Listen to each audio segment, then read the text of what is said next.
पानी पीने जाती है।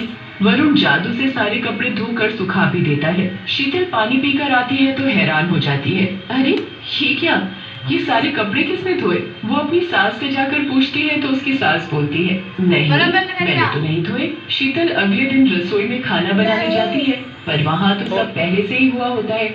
वो फिर से अपनी सास से पूछती है, पर वो मना कर देती है कि उसने कोई खाना नहीं बनाया। शीतल के साथ रोज ऐसी घटनाएं होती रहती थी। उसका सारा काम भूत जादू से कर देता था। फिर एक दिन वो वरुण के साथ घूमने जाती है। मुझे बहुत प्यास लगी है, उधर एक नदी दिखाई दे रही है, चलो पानी पीने चलते हैं। शीतल और वरुण नदी में पानी पीने गए होते हैं। तभी शीतल को पानी में वरुण की जगह एक भूत की शक्ल दिखाई देती है। शीतल डर के मारे बेहोश हो जाती है। वरुण उसे घर ले आता है और उसके होश में आने के बाद उससे पूछता है, क्या हुआ शीतल, तुम बेहोश क्यों हो गई थी? भूत, तुम वरुण नहीं हो, तुम एक भूत हो। मेरा पति वरुण कहाँ है? भूत शीतल की बात सुनते ही अपने असली रूप में आ जाता है। हाँ मैं भूत हूँ। शादी के बाद जब तुम अपनी ससुराल आ रही थी तब मैंने तुम्हें देखा था।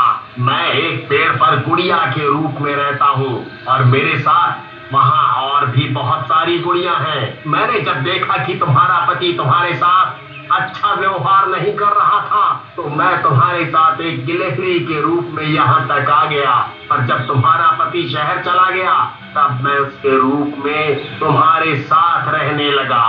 तुम ऐसा कैसे कर सकते हो? मुझे माफ कर दो, मैं बस तुम्हें खुश देखना चाहता हूँ। मैं तुम्हें कोई नुकसान नहीं पहुँचाना चाहता। अगर ऐसा है तो तुम यहाँ से हमेशा हमेशा के लिए चले जाओ। भूत बहुत दुखी होकर वहाँ से चला जाता है और उसी रात शीतल का असली पति वरुण शहर से वापस आ जाता है। ओ शीतल, चल जल्दी खाना दे, दिखाई नहीं देता मैं कितनी दूर से आया हूँ। जी अभी लाई। वरुण पहले की तरह शीतल के साथ बुरी तरह पेश आता है।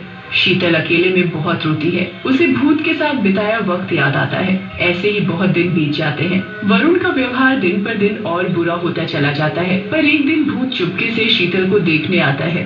भूत से ये सब देखा नहीं जाता और वो उनके सामने आ खड़ा होता है।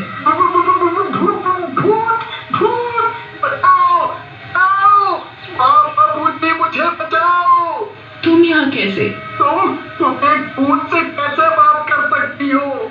शीतल, मुझे पता है तुम यहाँ बहुत दुखी हो। ये सब क्या हो रहा है? माँ बापूजी, जल्दी आओ। हाँ बेटा, क्या हुआ? भूत? माँ, शीतल इस भूत से बातें कर रही थी।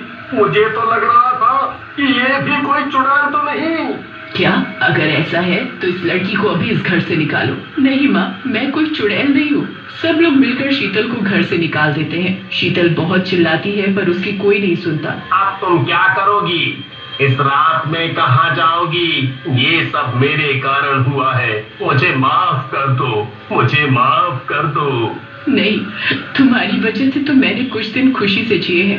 अब तो लगता है कि काश मैं भी भूत होती और तुम्हारी तरह एक गुड़िया बनकर रह पाती। तुम गुड़िया नहीं बन सकती, पर मैं तो इंसान बनकर तुम्हारे साथ रह सकता हूँ। भूत एक इंसान यानी एक अलग आदमी की शक्ल के रूप में आ जाता है।